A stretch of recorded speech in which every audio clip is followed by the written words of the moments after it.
नमस्कार विद्यार्थी मित्रांनो, मी पूजा तुमच्या सर्वांचे स्वागत करते। आज आपण पाहणार आहोत CDP question answer part 2। Part 1 आधी पाहिलेला आहे। डिस्क्रिप्शन बॉक्समध्ये तुम्हाला त्याची लिंक पाहायला मिळेल। वेळ जास्त न घालवता आपण CDP क्वेश्चन आन्सरचे 30 क्वेश्चन्स 30 आन्सर्स पाहूयात। चॅनलला लाईक शेअर सबस्क्राईब करायला विसरू नका। चला तर मग स्टार्ट करूयात आपण क्वेश्चन आन्सर।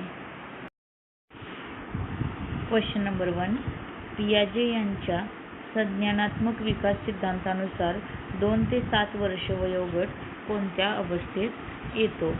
ऑप्शन ए संवेदन चालक अवस्था, ऑप्शन बी पूर्व क्रियात्मक अवस्था, ऑप्शन सी मूर्त क्रियात्मक अवस्था, ऑप्शन डी औपचारिक क्रियात्मक अवस्था। तर यातला कुठला बरोबर आहे? तर पियाजेचं विचारलेलं आपल्याला। पियाजे यांचा संज्ञानात्मक विकास 2 ते 7 वर्ष वयोगटातील मुले कोणत्या अवस्थेत येतात? तर ऑप्शन नंबर बी बरोबर आहे, पूर्व क्रियात्मक अवस्था। नेक्स्ट क्वेश्चन,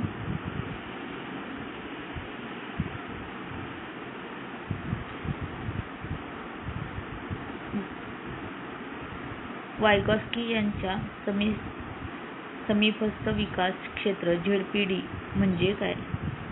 ZPD म्हणजे काय? Zonal proximal development. आपण मागच्या व्हिडिओमध्ये बघितलेलं आहे, तर आपण बघूयात। ऑप्शन ए मुलांची सध्याची क्षमता, ऑप्शन बी मूल एकट्याने करू शकते आणि मदतीने करू शकते यामधील अंतर, ऑप्शन सी मुलांची भविष्यातली स्वप्ने, ऑप्शन डी मुलांचा बुद्ध्यांक।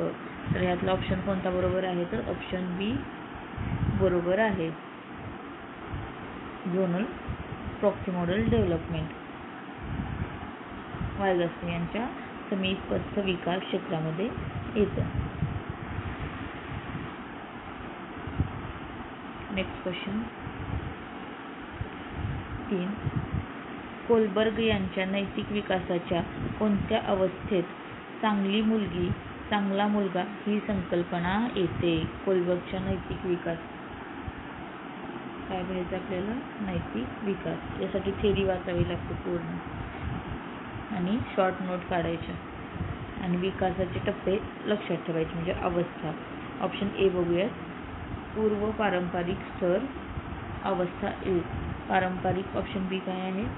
पारंपरिक स्तर अवस्था 3, ऑप्शन सी उत्तर पारंपरिक स्तर अवस्था 5, ऑप्शन डी पूर्व पारंपरिक स्तर अवस्था 2। तर आपलं कोणतं ऑप्शन बरोबर आहे? तर ऑप्शन 2 बरोबर आहे, पारंपरिक स्तर अवस्था 3। नेक्स्ट क्वेश्चन, विकास हा कसा असतो? विकास कसा असतो? फक्त परिणामकारक, निगेटिव्ह टॅगलाईन, फक्त परिणामकारक असतो का? एका दिशेला होतो का? नाही। गुणावर असतो का फक्त विकास? नाही। विकास कसा असतो? तर बहुआयामी आणि निरंतर चालणारा। बहुआयामीचा अर्थ काय? तर सर्व बाजूंनी विकास होत असतो। बुद्धीचा असतो, शरीराचा, मानसिक विकास, शारीरिक विकास। आणि हा विकास कसा चालत असतो? तर निरंतर चालत असतो। म्हातारपणापर्यंत आपण शिकतो म्हणजे हा विकासच करत असतो ना, म्हणजे शरीरातले बदल वगैरे या सगळ्या गोष्टी कशामध्ये? विकासामध्ये येतात। बहुआयामी आणि निरंतर विकास होत असतो, बहुआयामी आणि निरंतर। पण ऑप्शन सी बरोबर आहे। आणि ठराविक वयात थांबतो का? तर नाही, आपण कायम शिकत राहतो, विकसित होत राहतो।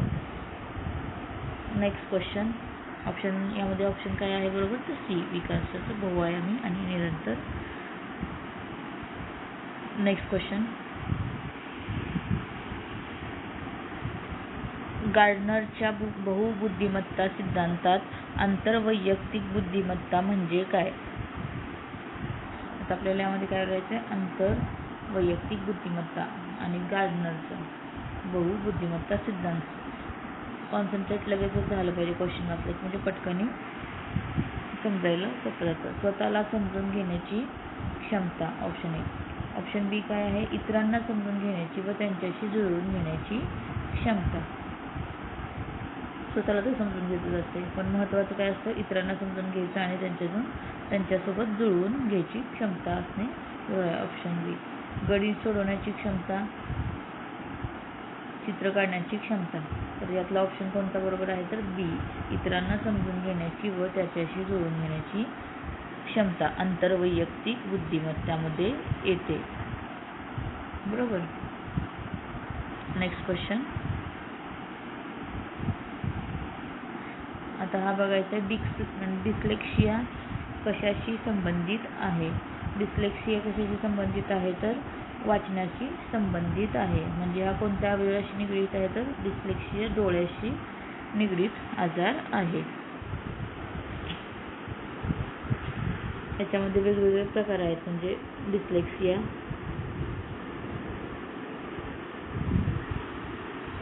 Next question.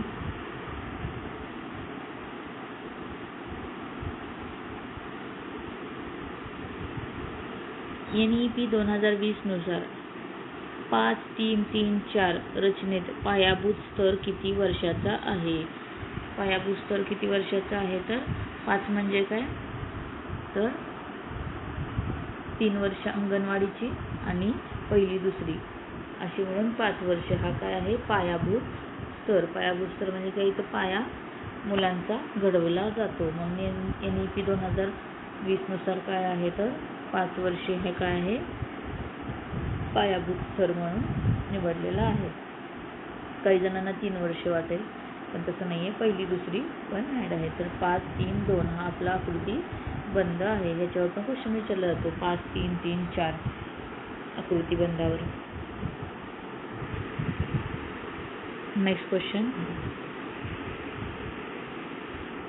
सेफॅलोकॉडल विकासाचा नियम काय सांगतो. सेफॅलोकॉडल म्हणजे काय, डोक्यापासून पायाकडे विकास. आपण गेल्या व्हिडिओमध्ये पाहिलेला आहे सेफॅलोकॉडल आणि प्रॉक्सिमॉडल विकास. मध्यापासून बाहेरच्या बाजूला कशाचा विकास असतो, तर सेफॅलोकॉडलचा असतो का, प्रॉक्सिमॉडलचा विकास काय असतो, मध्यापासून बाहेरच्या बाजूला. आणि सेफॅलोकॉडलचा कशामध्ये असतो विकास, डोक्यापासून पायाकडे जो विकास होतो त्याला सेफॅलोकॉडल विकास म्हणतात. विकास पायाकडून डोक्याकडे असतो का, बाळ आधी उठून चालतं आणि नंतर मान उचलतं का, तर नाही, ते चुकीचं आहे. विकास एकाच वेळी सर्वत्र करतो काही विकास एकाच वेळी नाही. पटकनी वाचायला येतं का आपल्याला, आधी आई शिकावं लागतं ना. म्हणून ऑप्शन कोणता बरोबर आहे, तर विकास डोक्याकडून पायाकडे होतो. हे कशामध्ये येतो, सेफॅलोकॉडल विकासामध्ये येतो. Next question. समावेशक शिक्षण इन्क्लुझिव्ह एज्युकेशनचा मुख्य अर्थ काय. इन्क्लुझिव्ह म्हणजे काय, सर्व समावेश करून घ्यायचं आहे. मग फक्त येणार का इथं, इन्क्लुझिव्ह म्हणजे सगळेजण येणार आहे. हुशार मुलांना शिकवणे चुकीचं आहे. दिव्यांग आणि सामान्य मुलांना एकत्र शिकवणे, ह्या ऑप्शन बी बरोबर आहे. दिव्यांग आणि सामान्य, नॉर्मल मुलं आणि दिव्यांग मुलांना एकत्रित शिकवणे म्हणजे त्यांना वेगळं असं वाटू नये, सर्व मुलं सारखी, म्हणून इन्क्लुझिव्ह एज्युकेशन यामध्ये येतं. फक्त मुलींसाठी शाळा हे पण चुकीचं. फक्त हे जे शब्द आहेत ते निगेटिव्ह टॅगलाईनचे आहेत, ते इथंच कट होतात. ऑप्शन बी बरोबर आहे. Next question.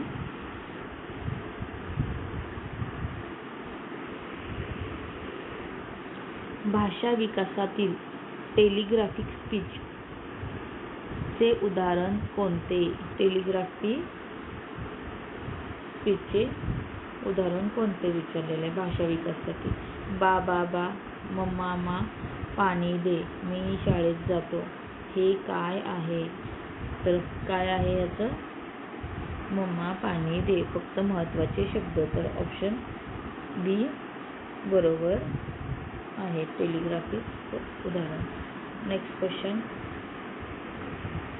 अनुवांशिकता आणि पर्यावरण याच्या विकासावर परिणाम कसा होतो. फक्त अनुवांशिकता महत्त्वाची असते, फक्त पर्यावरण हे पण चुकीचं.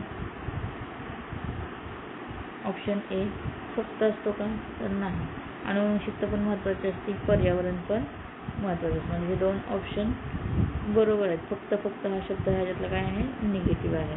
तर हे काय असणार आहे, दोन्ही परस्पर प्रक्रियेतून विकास होतो. आनुवंशिकता पण महत्त्वाची असते. जर आई वडील खेळाडू असतील पण मुलांना जर खेळाचं वातावरणच नाही मिळालं, म्हणजे पर्यावरणच नाही मिळालं, तर मुलांचा विकास होईल का क्रीडा क्षेत्रामध्ये तर नाही.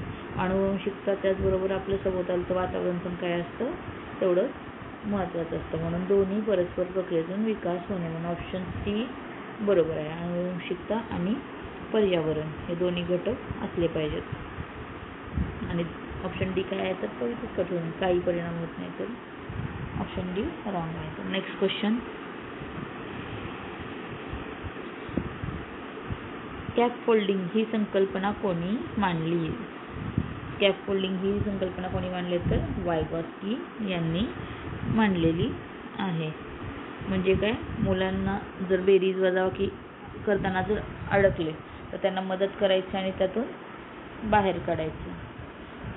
थोडक्यात उदाहरण सांगितले स्कॅफोल्डिंगचं. ही संकल्पना कोणी मांडलेली तर वायगॉस्की यांनी मांडलेली आहे. म्हणजे त्यांच्यामध्ये गंड निर्माण करायचं नाही, त्यांना ते थोडंसं पुश करायचं आणि त्यातून बाहेर काढायचं मुलांना. नेक्स्ट क्वेश्चन, संवेदनशील कालावधी म्हणजे काय? संवेदनशील कालावधी म्हणजे काय? ऑप्शन ए मूल आजारी पडण्याचा काळ, ऑप्शन बी विशिष्ट कौशल्य शिकण्यासाठी सर्वात योग्य काळ, ऑप्शन सी परीक्षेचा काळ, ऑप्शन डी सुट्टीचा काळ. परीक्षा रॉंग, सुट्टी चूक. संवेदनशील कालावधी कधी होतो? मूल आजारी पडण्याचा, याचा काही संबंध नाही. ऑप्शन बी काय आहे, विशिष्ट कौशल्य शिकण्यासाठी सर्वात योग्य काळ, याला काय म्हणायचं संवेदनशील कालावधी म्हटला जातो. नेक्स्ट क्वेश्चन, 7 ते 11 वर्ष वयोगटात पियाजेच्या कोणत्या अवस्थेत असतो? 7 ते 11 हा कसा असतो वयोगट पियाजेच्या मते? कोणाच्या मते विचारलेलं आहे? पियाजेच्या. तर हा मूर्त संकल्पना, म्हणजे त्याला मूर्त संकल्पना कळायला सुरुवात होते 7 ते 11 वर्षाच्या मुलांना. Concrete operational. Next question, ADHD चे पूर्ण रूप काय? ADHD चे पूर्ण रूप काय आहे तर attention deficit hyper activity disorder. याचा आन्सर काय आहे? ऑप्शन ए बरोबर आहे. अटेन्शन डिफिसिएट हायपर ॲक्टिव्हिटी डिसऑर्डर म्हणजे काय? अतिचंचलता व लक्ष केंद्रित न करणे. ADHD हा एक आजार आहे. त्यामध्ये त्यांनी ऑप्शन दिलेले आहेत बाकीचे. अडल्ट डेव्हलपमेंट, हे काय तुम्हाला करावं लागणार आहे, याचा लॉंग फॉर्म लर्न करून ठेवावं लागणार आहे. Adult development and health department, activity daily homework duty, advanced digital high defence. तर हे काय आहेत? ऑप्शन ए बरोबर आहे. Attention defective hyper activity disorder. चंचल मुलं एका जागी शांत बसत नाही, लक्ष लागत नाही का, पटपट ॲक्टिव्हिटी करायचं असते, त्याला अतिचंचल व लक्ष केंद्रित न करणे, ADHD. Next question, रचनावाद.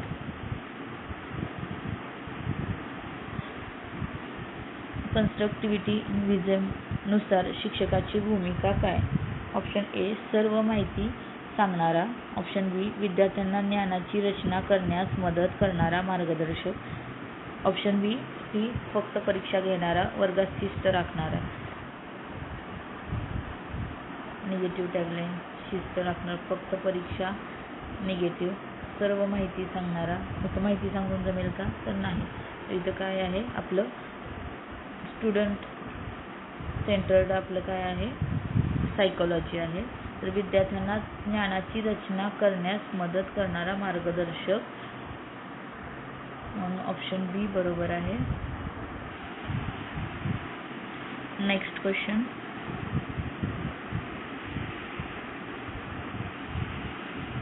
CCE म्हणजे काय? तर काल पण हा क्वेश्चन आला होता. Continuous and comprehensive evaluation part 1 मध्ये हा बघितलेला आपण क्वेश्चन CCE. तर ऑप्शन काय आहे? डायरेक्ट बी बरोबर आहे, सतत आणि सर्वकष मूल्यमापन. नेक्स्ट क्वेश्चन, RTE कायदा 2009 नुसार कोणत्या वयोगटाला मोफत शिक्षणाचा हक्क आहे? RTE कायद्यानुसार किती आहे? तर 6 ते 14 वर्ष वयोगटाला काय आहे? मोफत शिक्षणाचा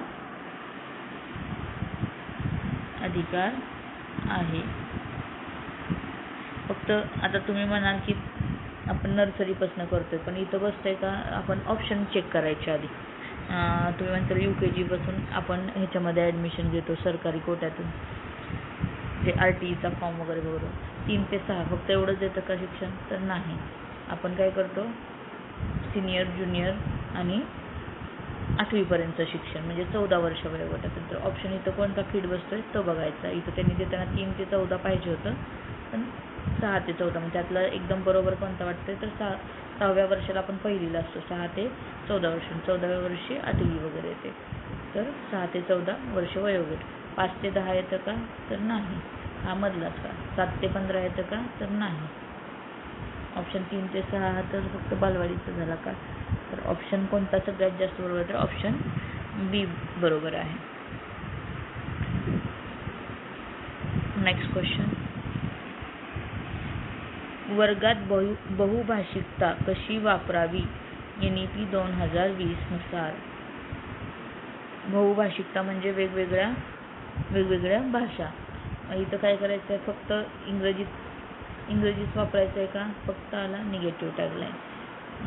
ऑप्शन इथंच कट झाला. ऑप्शन बी, मुलांच्या मातृभाषेचा घरच्या भाषेचा वापर करून शिकवावे. मग NEP 2020 मध्ये काय दिलेलं आहे? मातृभाषावर, मदर टंगवर भर दिलेला आहे. बहुभाषिक मध्ये शिकवायचं म्हणजे हिंदी, मराठी आणि इंग्लिश मीडियम जरी विद्यार्थी असले तरी पण. म्हणून ऑप्शन बी बरोबर आहे. हिंदी सक्ती करावी हे पण चुकीचं आहे. सक्ती आलं की तिथं निगेटिव्ह. ऑप्शन इथंच झाली, कोणतीच भाषा वापरू नये. विदाऊट भाषा वापरता कुठं येतं का शिकवता? तर नाही. नेक्स्ट क्वेश्चन, समस्या निवारण पद्धत प्रॉब्लेम सॉल्विंग मेथड कोणी लोकप्रिय केली? कोणी केलेली आहे प्रॉब्लेम सॉल्विंग मेथड? कोणाची आहे? तर जॉन डेवीची ही प्रॉब्लेम सॉल्विंग मेथड आहे. नेक्स्ट क्वेश्चन, वैयक्तिक भिन्नता इंडिव्हिज्युअल डिफरन्स लक्षात घेऊन शिक्षकाने काय करावे? वैयक्तिक भिन्नता इंडिव्हिज्युअल डिफरन्स. सगळे विद्यार्थी एकसारखे असतात का? तर नाही. हे कोणाचं काम आहे पाहण्याचं? तर शिक्षकांचं. आता शिक्षकांनी याच्यावर काय करायचं आहे ते विचारलेलं आहे. तर ऑप्शन ए आपण बघूया, सर्वांना एकाच पद्धतीने शिकवायचं. ऑप्शन बी, विविध अध्यापन पद्धती, साहित्य व कृती वापराव्यात. फक्त आता इथं बघायचं, एकाच पद्धतीने शिकवलं तर काय होईल? शिकवण रटाळवाणं होईल शिकताना.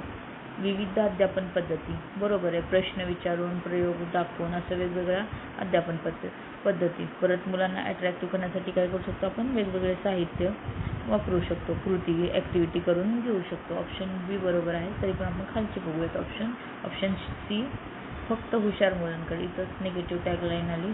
मागे पडलेल्या मुलांना, ऑप्शन डी काय आहे? मागे पडलेल्या मुलांना शिक्षा करावी. हे पण चुका. शिक्षा हे पण काय आहे? Negative tagline. ऑप्शन कोणता बरोबर आहे? तर ऑप्शन बी हा बरोबर आहे. नेक्स्ट क्वेश्चन,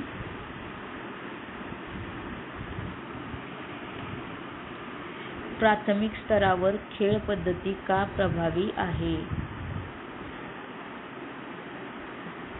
ऑप्शन ए, मुले दमतात म्हणून. ऑप्शन बी, खेळातून मुले नैसर्गिकरित्या व आनंदाने शिकतात. हा सगळ्यात काय आहे? पॉझिटिव्ह ऑप्शन आहे. खेळातून मुले काय करतात? नैसर्गिकरित्या आनंदाने शिकतात. ऑप्शन सी काय आहे, शिकवायला सोपे जाते. बी वेळ घालवण्यासाठी. हे ऑप्शन सगळ्यात बरोबर कोणता आहे तर खेळातून मुले नैसर्गिकरित्या व आनंदाने शिकतात. आनंदमयी शिक्षण. Next question. अंतर्गत प्रेरणा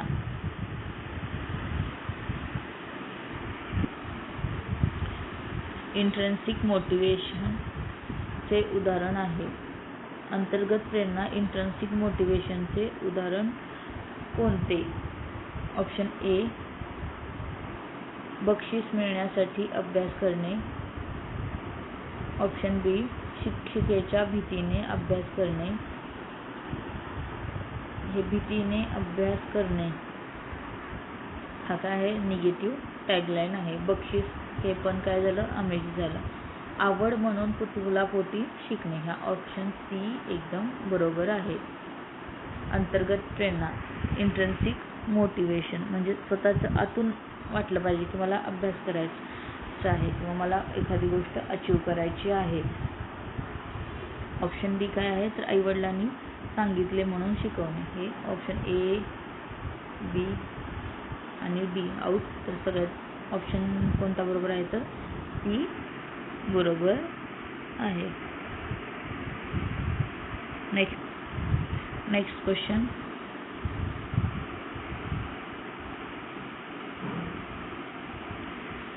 निदानात्मक चाचणी डायग्नोस्टिक टेस्ट कशासाठी वापरतात?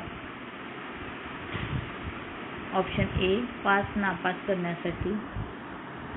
नाही. डायग्नोस्ट म्हणजे काय, आपण की एखादा डायग्नोस्टिक टेस्ट म्हणजे काय तर एखाद्या गोष्टीचं निदान काढणे. निदान म्हणजे गणित आवडत नाही तर का आवडत नाही, आवड निर्माण करण्यासाठी काय करावं लागेल, म्हणजे डायग्नोस करतो ना आपण. जसं की डेंग्यू मलेरियाचं ब्लड टेस्ट घेतो आणि डायग्नोस करतो की कोणता आजार आहे वगैरे. त्या पद्धतीने काय आहे इथे शिक्षणामध्ये पण डायग्नोस्टिक टेस्ट आहे. तर पास नापाससाठी असते का तर नाही. शिकवण्यातील ऑप्शन बी बघा, शिकवण्यातील नेमकी अडचण व कच्चे दुवे शोधण्यासाठी. बरोबर. शिकवण्यातील म्हणलं शिकण्यातील आहे. शिकण्यातील नेमकी अडचण कच्चे दुवे शोधण्यासाठी म्हणजे का आवडत नाही वगैरे हे डायग्नोस करायचं. एकदम बरोबर आहे. वर्गात पहिला नंबर काढण्यासाठी असतं का डायग्नोस्टिक टेस्ट तर नाही. ऑप्शन डी पालकांना दाखवण्यासाठी तर नाही. ऑप्शन बी काय आहे बरोबर आहे. शिकण्यातील नेमकी अडचण आणि कच्चे दुवा शोधण्यासाठी डायग्नोस्टिक टेस्ट यूज केली जाते. Next question. विद्यार्थी केंद्रित वर्गात काय होते? विद्यार्थी केंद्रित म्हणजे काय, विद्यार्थी सेंटरला धरून विद्यार्थ्याला समजेल अशा गोष्टी. म्हणजे ऑप्शन ए बघूयात. फक्त शिक्षक बोलतो का विद्यार्थी केंद्रितमध्ये तर नाही. विद्यार्थी केंद्रित म्हणजे विद्यार्थ्यांचा वर्गामध्ये शिकताना समावेश पाहिजे सगळ्या गोष्टीमध्ये, तर विद्यार्थी केंद्रित होऊ शकते. विद्यार्थ्याचा सक्रिय सहभाग इथं आलं बा ऑप्शन बी मध्ये. विद्यार्थ्याचा काय पाहिजे, सक्रिय सहभाग पाहिजे. एखादी कृती करताना, क्वेश्चन आन्सर देताना वगैरे काय पाहिजे, विद्यार्थ्याचा सक्रिय सहभाग पाहिजे. ऑप्शन सी मुले गप्प बसतात. डी फक्त पुस्तक वाचले जाते. तर फक्त मुले गप्पा मारतात हे काय विद्यार्थी केंद्रित आहेत का तर नाही. फक्त पुस्तक नाही. तर विद्यार्थ्याचा काय सक्रिय सहभाग म्हणजेच काय आहे विद्यार्थी केंद्रित वर्ग. Next question.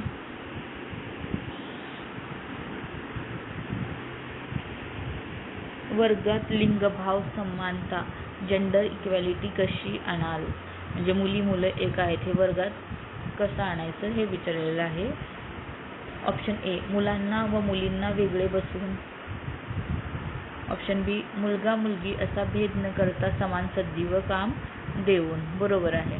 म्हणजे जड काम मुलांनीच केलं पाहिजे, उड्या मुलांनीच मारल्या पाहिजेत अशा न गोष्टी करता काय मुलगा आणि मुलींना एकसारखे काम दिले पाहिजे. मग काय होणार, लिंग भाव समता जेंडर इक्वॅलिटी इथं निर्माण होईल. सर्व काम जे मुलं करतात तेच मुलींना संधी दिली पाहिजे. ऑप्शन सी फक्त मुलींनाच प्रश्न इथं काय आलं जेंडर इक्वॅलिटी आली का तर नाही, फक्त मुलींनाच असते का तर मुलांना पण पाहिजे. मुलांना जास्त मार्क देऊन चुकीचं आहे. मुलगा मुलगी असा भेद न करता समान संधी व काम देऊन ऑप्शन बी बरोबर आहे. नेक्स्ट क्वेश्चन, स्वाध्याय होमवर्क देण्यामागचा योग्य हेतू काय? ऑप्शन ए मुलांना व्यस्त ठेवणे, ऑप्शन बी पालकांना गुंतवणे, वर्गात शिकलेल्या सराव व उजळणी करणे, ऑप्शन डी शिक्षा म्हणून देणे. तर काय आहे, होमवर्क देण्यामागचा हेतू काय आहे? वर्गात शिकवलेल्या गोष्टींचा काय झाला पाहिजे? सराव झाला पाहिजे व उजळणी झाली पाहिजे म्हणून होमवर्क देतात. नेक्स्ट क्वेश्चन, भावनिक बुद्धिमत्ता EQ IQ चा वर्गात उपयोग काय? ऑप्शन ए फक्त मार्क वाढवण्यासाठी, ऑप्शन बी स्वतःचा व इतरांच्या भावना समजून योग्य वर्तन करणे, इंग्रजी बोलण्यासाठी किंवा गृहपाठ करण्यासाठी. तर भावनात्मक बुद्धिमत्ता काय असतो? स्वतःचा आणि इतरांच्या भावना समजून योग्य वर्तन करणे, म्हणजे इतरांचा पण विचार केला पाहिजे आणि स्वतःच्या पण भावनांचं. हे कशामध्ये येतं? भावनिक बुद्धिमत्तामध्ये येतं. नेक्स्ट क्वेश्चन, निरीक्षण हे कोणत्या प्रकारचे मूल्यमापन साधन आहे?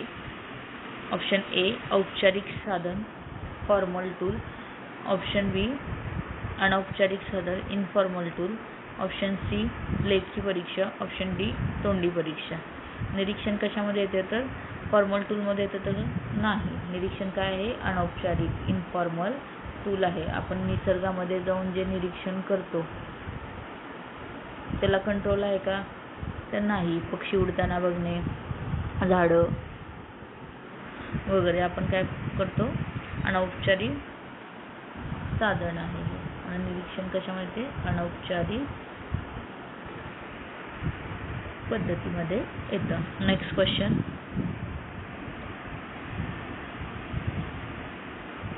NCF 2005 नुसार परीक्षा कशासाठी असावी? NCF 5 नुसार काय आहे? 2005 नुसार तर मुलांना नापास करण्यासाठी आहे का तर नाही. बी शिकवणे अधिक चांगले करण्यासाठी, भीती नको. ऑप्शन बी बरोबर आहे, शिकवणे अधिक चांगले करण्यासाठी आणि भीती नको. तरी पण खालचे ऑप्शन चेक करून घ्यायचे. फक्त मार्क चुकीचं. ऑप्शन डी पालकांना घाबरवण्यासाठी चुकीचं आहे. तर काय आहे? NCF 2005 नुसार परीक्षा ही कशासाठी घेतली होती? शिकवणे अधिक चांगले करण्यासाठी व भीती नको, म्हणजे भीती न वाटणे मुलांना यासाठी आहे. आपले 30 प्रश्न हे पार्ट 2 मधले कंप्लीट झालेले आहेत. नेक्स्ट व्हिडिओची लिंक किंवा नोटिफिकेशन मिळण्यासाठी चॅनलला नक्की सबस्क्राईब करा. धन्यवाद.